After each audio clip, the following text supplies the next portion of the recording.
Good morning. આપણે FYBA Sanskrit sem 1 paper number 2 Sanskrit સાહિત્યનો ઇતિહાસ તેમના આગળના વિડીયોમાં આપણે સુબંધુની વાત કરી હતી,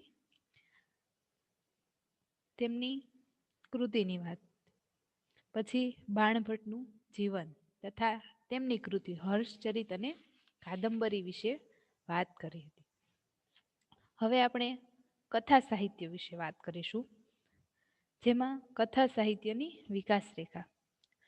તો સંસ્કૃત સાહિત્યમાં કથા અથવા વાર્તા સાહિત્ય અત્યંત પ્રાચીન કાળથી ઉપલબ્ધ થાય છે.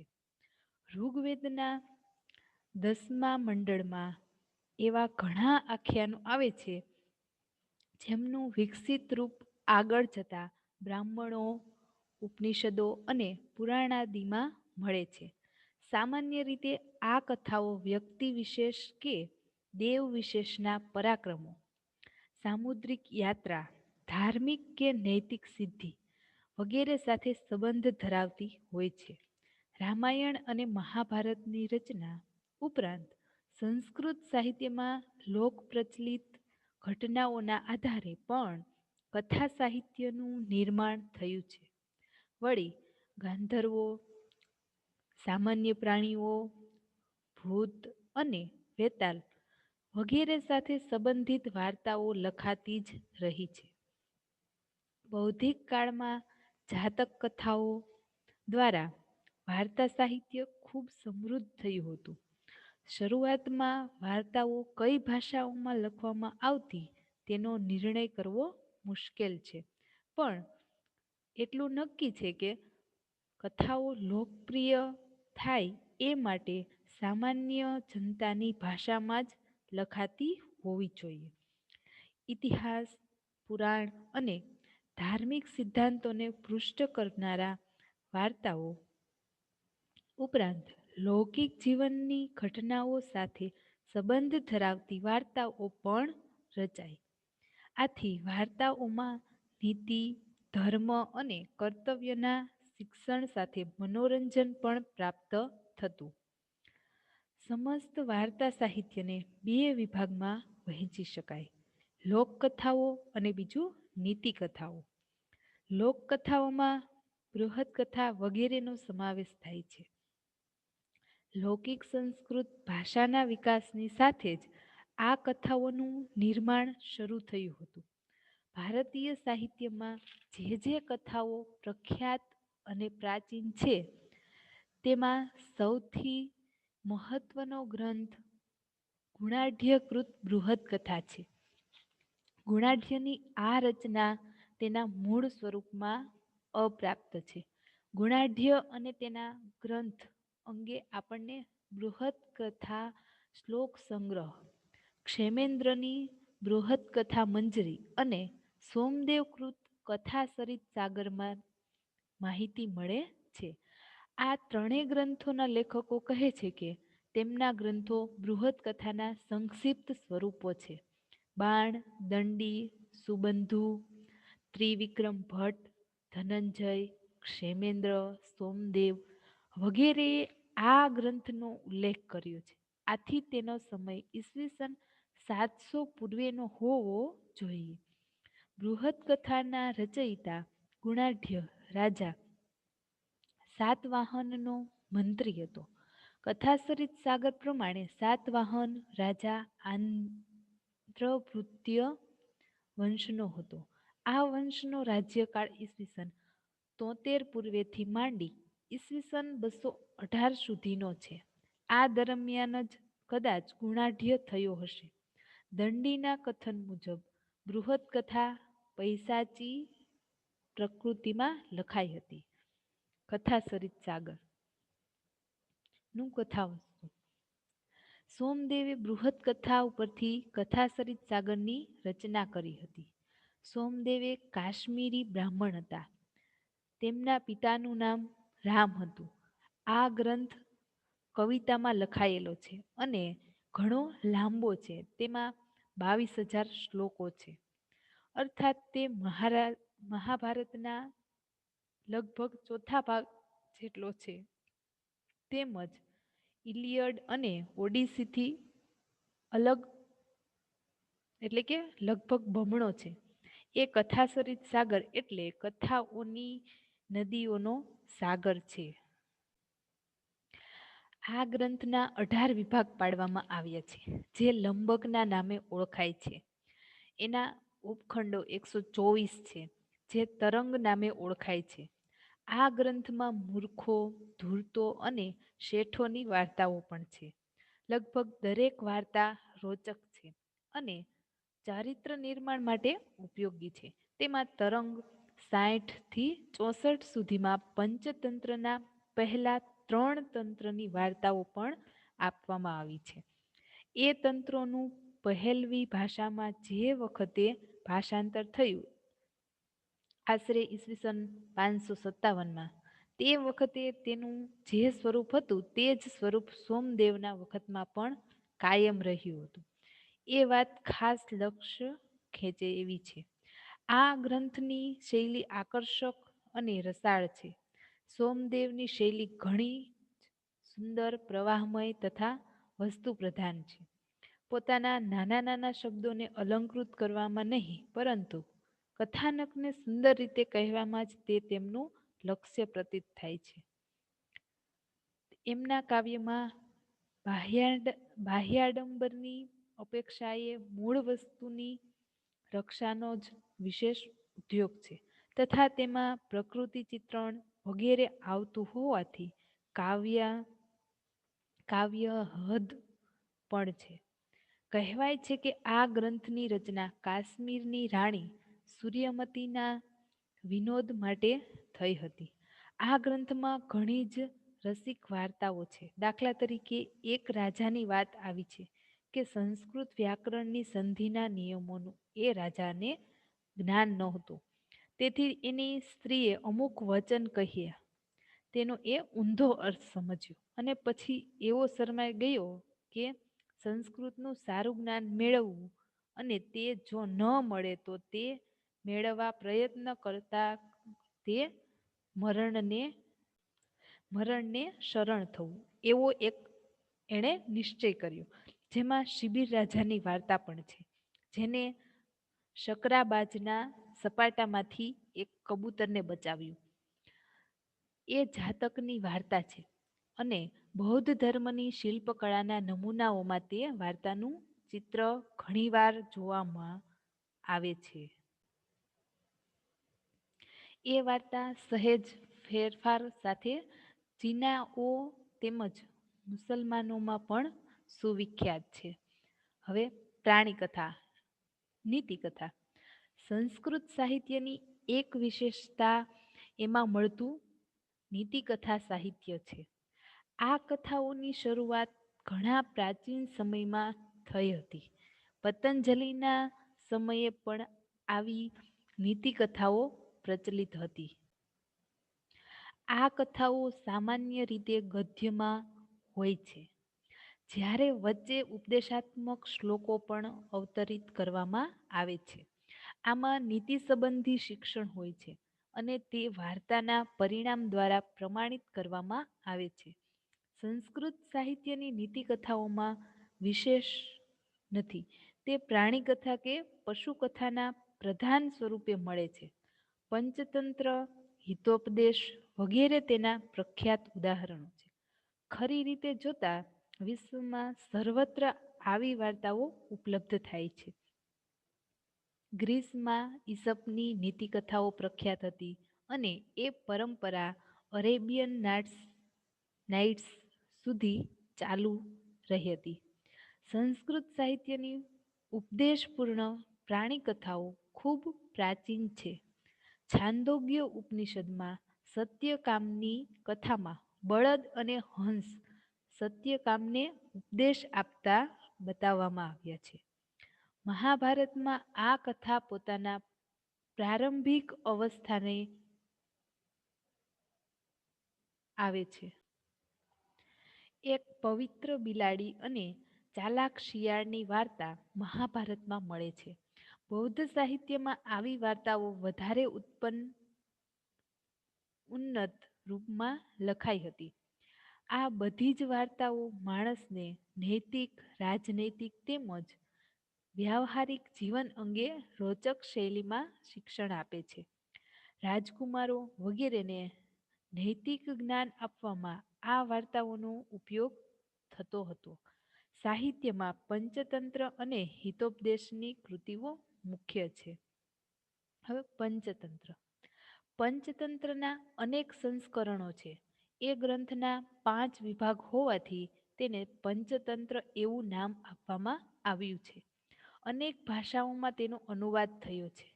આ સંસ્કરણોના ઇતિહાસને જોતા જણાય છે કે પંચતંત્રની એક સંસ્કૃત પ્રતનો અનુવાદ પારસી દેશના બાદશાહ નૌશિરવા માટે તેના હકીમ બુર્જોએ સૌપ્રથમ પહેલવી ભાષામાં કર્યો.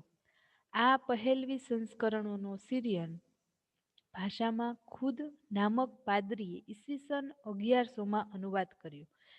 ઈસવીસન 750માં પહેલવી સંસ્કરણનો અરબીમાં અનુવાદ થયો. યુરોપીય ભાષાઓમાં આ ગ્રંથના અનુવાદ ખાસ કરીને અરબી અનુવાદ પર જ આધારિત હતા. ઈસવીસન 1080માં યુનાની ભાષામાં, ઈસવીસન 1100માં હિબ્રુમાં, ઈસવીસન 1270માં લેટિનમાં, ઈસવીસન 1480માં જર્મનમાં, ઈસવીસન 1668માં ફ્રાન્સમાં એમ પંચતંત્રના અનુવાદો થતા રહ્યા. સામાન્ય રીતે મૂળ પંચતંત્રની રચનાકાળ તૃતીય શતાબ્દી મનાય છે. પંચતંત્ર આજે તેના મૌલિક રૂપમાં મળતું નથી. પ્રખ્યાત જર્મન વિદ્વાન હર્ટલે પંચતંત્રનું ખૂબ જ પ્રામાણિક અનુશીલન કર્યું છે. તેમણે પંચતંત્ર અંગે કહ્યું છે કે આ ગ્રંથનું પ્રાચીન રૂપ તંત્રાખ્યિકા હતું. અર્ટલના મત પ્રમાણે તંત્ર એટલે દાવપેચ. આ ગ્રંથમાં મોટા ભાગે વાર્તાઓ જ છે જે ગદ્યમાં રચાયેલી છે અને તેની સાથે વચમાં ટૂંકા ટૂંકા બોધવચનના શ્લોકો આપવામાં આવ્યા છે. પ્રથમ પંચતંત્ર રચાયેલું તે રાજાઓના રાજકુમારોને નીતિના નિયમોનું જ્ઞાન આપવા માટે રચાયું હતું. એક જાતના રાજકુમારોના આદર્શ તરીકે રચાયું હશે એ ઘણું સંભવિત જણાય છે. આ ગ્રંથની શરૂઆત એવી રીતે થાય છે કે દક્ષિણના મહિલારોપ્ય નામના એક નગરમાં અમરશક્તિ નામનો રાજા રહેતો હતો. તેણે એવી ઈચ્છા થઈ કે મારા 3 મૂર્ખા અને નિરુદ્યમી દીકરાઓને માટે તેઓને કેળવી શકે એવો કોઈ સમર્થ વિદ્વાન મારે શોધી કાઢવો છે. આખરે એને એક બ્રાહ્મણ મળી આવ્યો. તેણે નીતિશાસ્ત્રના જ્ઞાનમાં રાજકુમારો સર્વથી ચઢિયાતા થાય એવું શિક્ષણ 6 મહિનામાં તેઓને આપવાનું માથે લીધું. આ પંડિત બ્રાહ્મણ વિષ્ણુ શર્માએ આ ઉપદેશથી પંચતંત્ર નામનો ગ્રંથ રચીને તેમાં સદાચાર, બુદ્ધિ કૌશલ્ય, નીતિ આદિની ચર્ચા અને તેને લગતા શ્લોકો મૂકીને રાજકુમારો આગળ તે કહી સંભળાવી અને સફળતા પ્રાપ્ત કરી. પંચતંત્રમાં નીચે મુજબ 5 તંત્રો છે. મિત્રભેદ, મિત્ર સંપ્રાપ્તિ, કાકોલુકીય, સંધિ વિગ્રહ, લબ્ધ પ્રણાશ, અપરીક્ષિત કારકમ, કથાસાર. પહેલા તંત્રનું નામ મિત્રભેદ છે. વૃષભ અને સિંહની વાર્તા છે. વનમાં 2 શિયાળવાઓ આ બેનો એકબીજા સાથે પરિચય કરાવે છે અને પરિણામે તેઓની વચ્ચે ગાઢ મિત્રતા બંધાય છે. પછી પેલા 2 શિયાળામાંનું એક વિચાર કરે છે કે હવે આ 2માંથી એકે આપણી દરકાર રાખતું નથી, માટે આપણે કંઈક ખટપટ કરીને બેઉને લડાવી મારવા જોઈએ. પછી બેઉની પાસે વારાફરતી જઈને કહે છે કે તારો મિત્ર તો તારી વિરુદ્ધ કાવતરા રચે છે. આનું પરિણામ એ આવે કે વૃષભ અને સિંહની લડાઈ થાય છે. તેમાં વૃષભ માર્યો જાય છે અને પેલા શિયાળવા પોતાની ખટપટના ફળ તરીકે મુખ્ય પ્રધાનવી પદ પામે છે. બીજા તંત્રનું નામ મિત્ર સંપ્રાપ્તિ છે. તેમાં એક કાચબો, એક હરણ, એક કાગડો અને એક ઉંદર એમ 4 પ્રાણીઓના પરાક્રમોની વાત આવે છે. વિચારપૂર્વક બાંધવામાં આવેલી યોગ્ય મૈત્રીથી કેટલા લાભ થાય છે એ દર્શાવતું એ બીજા તંત્રનો ઉપદેશ જણાય છે. હવે ત્રીજું તંત્ર. ત્રીજા તંત્રનું નામ કાકોલુકીયમ અથવા તો સંધિ વિગ્રહ છે. એમાં કાગડા અને ઘુવડની લડાઈ આપી છે. અગાઉ જે શત્રુઓ હોય એમની વચ્ચે કરવામાં આવેલી મિત્રતા કેટલી જોખમ ભરેલી છે તે આ તંત્રમાં દર્શાવવામાં આવ્યું છે. ચોથું તંત્ર. ચોથા તંત્રનું નામ લબ્ધ પ્રણાશ છે, અર્થાત જે મળ્યું હોય તેનો વિનાશ એવું છે. તેથી અંદરની મુખ્ય વાર્તા એક વાંદરો અને એક મગર વિશેની છે. મૂર્ખાઓના તાબામાંથી વસ્તુઓ ખુશામત કરીને તેઓની પાસેથી કેવી રીતે કઢાવી લેવાય છે તે આ તંત્રમાં દર્શાવવામાં આવ્યું છે. પાંચમું તંત્ર. પાંચમું તંત્ર અપરીક્ષિત કારકમ વગર વિચારીએ કામ કરવું વિશે છે. વસ્તુ સ્થિતિનો પૂરેપૂરો વિચાર કર્યા વગર કામ કરવાની ટેવને લીધે એક હજામને જે જુદા જુદા અનુભવો મળ્યા તેને લગતી વાર્તાઓ આ તંત્રમાં આપવામાં આવી છે. હવે સમીક્ષા. આ મનોહર ગ્રંથ આકર્ષક રીતે રાજનીતિ અને વ્યવહારનું શિક્ષણ આપે છે.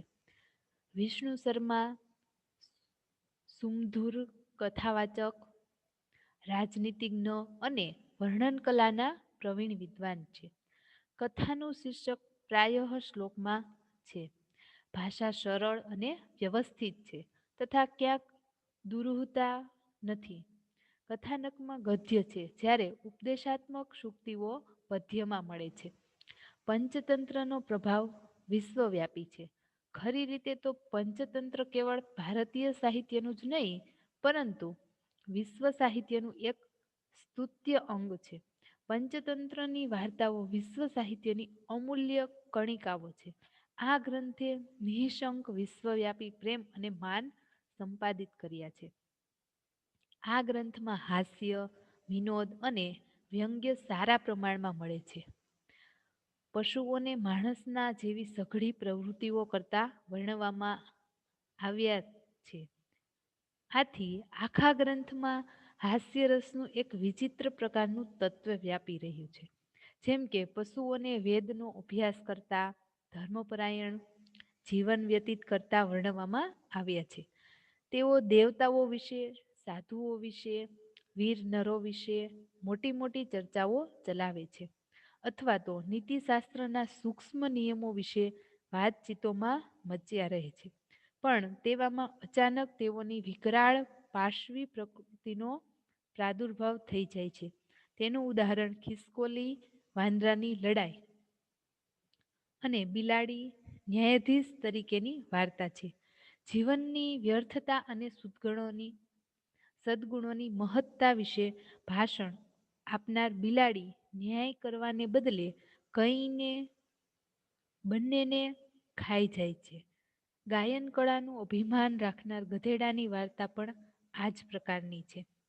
બ્રાહ્મણોનો દંભ અને લોભવૃત્તિ, દરબારી માણસોનો ખટપટીયો સ્વભાવ, સ્ત્રીઓનું વ્યભિચારીપણું તેમજ માનવીના જાત જાતના દુર્ગુણો વિશે પુષ્કળ હાસ્યરસ સાથે સતત આક્ષેપો કરવામાં આવ્યા છે. બ્રાહ્મણો જે હદ બહારની સત્તા પચાવી પાડી હતી તેની વિરુદ્ધની લોકલાગણી આ ગ્રંથમાં જુસ્સેદાર રીતે પ્રગટ કરવામાં આવી છે. અન્ય સાહિત્યની બીજી શાખાઓમાં જે અતિશયોક્તિઓ જોવા મળે છે તેને બદલે જીવન વિશે વધારે સંગીન અને સુખકર વિચારો આ ગ્રંથ દ્વારા પ્રગટ થયેલા આપણે જોઈએ છીએ. હવે હિતોપદેશ. પંચતંત્રની જેમ જ વાર્તાઓનો એક સંગ્રહ હિતોપદેશ અર્થાત હિતની શિખામણ નામથી સુવિખ્યાત છે. પંચતંત્રની જેમ એમાં પણ નીતિ કથાઓ છે. એની વિશિષ્ટતાને લીધે તે સૌથી જાણીતા અને લોકપ્રિય ગ્રંથોમાં સ્થાન પામેલ છે. આ ગ્રંથ મોટા ભાગે પંચતંત્ર ઉપરથી જ લખાયેલો છે. એમાં 5ની જગ્યાએ 4 તંત્ર કે પ્રકરણો છે. પંચતંત્રની 43 વાર્તાઓમાંથી 25 વાર્તાઓ આ ગ્રંથમાં આપવામાં આવી છે. મુખ્યત્વે પંચતંત્રના પહેલા 3 વિભાગોમાંની વાર્તાઓ આ ગ્રંથમાં આપવામાં આવી છે. કારણ કે ચોથા વિભાગની એક જ વાર્તા વાઘનું ચામડું ઓઢનારા ગધેડાની વાર્તા અને છેલ્લા વિભાગની 3 જ વાર્તાઓ આ પુસ્તકમાં જોવામાં આવે છે. એનો રચયિતા નારાયણ પંડિત છે. તેના આશ્રયદાતા બંગાળના રાજા ધવલચંદ્ર હતા. આ ગ્રંથની રચના લગભગ 14મી સદીની આસપાસ થઈ હતી. ગ્રંથકારે પોતે જ લખ્યું છે કે એનો મૂળ આધાર પંચતંત્ર જ છે. આ પુસ્તકની શરૂઆતનો ભાગ પંચતંત્ર જેવો જ છે, પણ અજ્ઞાની અને દુર્ગુણી રાજકુમારોના પિતાને અહીં સુદર્શન નામ આપ્યું છે અને તેનો નિવાસ પાટલીપુત્ર પટનામાં હતો એવું જણાવવામાં આવ્યું છે. હિતોપદેશના 4 વિભાગ પાડવામાં આવ્યા છે, જેમના પહેલા 2 વિભાગ રચનાનું ખોખું અને તેના નામ એ બેઉ પંચતંત્રના 2 તંત્રની સાથે મળતા આવે છે. પ્રથમ તંત્ર મિત્રલાભ, બીજું સુહ્ય ભેદ, ત્રીજું વિગ્રહ અને ચોથું સંધિ. હંસ અને મોર એ બેની લડાઈ અને એનું સમાધાન એ આ 2 વિભાગની મુખ્ય વાર્તા છે. આમાં કુલ 679 શ્લોક છે, જે ભિન્ન લેખકોની રચના છે. હિતોપદેશના પણ ઘણી ભાષાઓમાં અનુવાદ થયા છે. પંચતંત્ર અને હિતોપદેશ એ બંને ગ્રંથો રાજાઓને ગૃહનીતિ તથા રાજનીતિનું શિક્ષણ આપવાના ઉદ્દેશથી રચાયા હતા. તેથી હિન્દુ લોકો તેને નીતિશાસ્ત્રનું સાહિત્ય કહે છે. તે વર્ગમાં આ 2 ગ્રંથોને મૂકી શકાય છે. સરળ ગદ્યમાં અહીં દમનક, કરટકની વાર્તાઓ અને બીજી પ્રાણી કથાઓના આધારે સુંદર રીતે નીતિનું શિક્ષણ આપેલું છે. ગદ્ય સરળ છે અને વિવિધ છંદોમાં મળતા શ્લોકો ખૂબ જ રોચક અને શિખામણ આપનારા છે. ટૂંકા અને માર્મિક વચનો પંચતંત્રના કરતા આ પુસ્તકમાં ઘણા વધારે જોવામાં આવે છે. એમાં આવેલા શ્લોકોની સંખ્યા ઘણીવાર એટલી મોટી હોય છે કે ગદ્યમાં જે વૃત્તાંત ચાલતો હોય છે તેની ગતિમાં એ શ્લોકો વિઘ્નરૂપ થઈ પડે છે. જોકે એ શ્લોકોમાં ઘણી ડહાપણ ભરેલી કહેવતો અને ઘણા સુંદર વિચારો સમાયેલા છે. હિતોપદેશ એ નીતિકથાનો ગ્રંથ છે. એમાં પશુ પક્ષીની કથા દ્વારા નીતિ તત્વનું પ્રતિપાદન કરવામાં આવેલું છે. નીતિવેદતા વિદ્વાને જીવનનું ઊંડાણ બરાબર માપી લીધું હોય છે અને તેથી માનવીઓએ નીચી કક્ષાના ગણેલા પશુ પક્ષીઓને લગતી ચતુરાઈ ભરી વાર્તા સંભળાવીને એ પ્રાણીઓ પાસેથી કંઈક શીખવા જેવું છે એમ તે આડકતરી રીતે સમજાવતો જણાય છે. સાથે સાથે બુદ્ધિ અને બળમાં પોતાને અન્ય બધા જ પ્રાણીથી ચઢિયાતો માનતા માનવીના મિથ્યાભિમાનને તે ધક્કો આપે છે. આ કાર્ય ઘણું કઠણ છે અને એમાં જ કથાકારની કુશળતા પ્રગટ થાય છે. પંચતંત્ર અને હિતોપદેશના આધારે એમ કહી શકાય કે લૌકિક નીતિ વિષયક જ્ઞાન આપવું એ એનું સૌથી મહત્વનું પ્રયોજન છે. ધર્મ, અર્થ, કામ એ ત્રણ પુરુષાર્થો એના વિષય છે.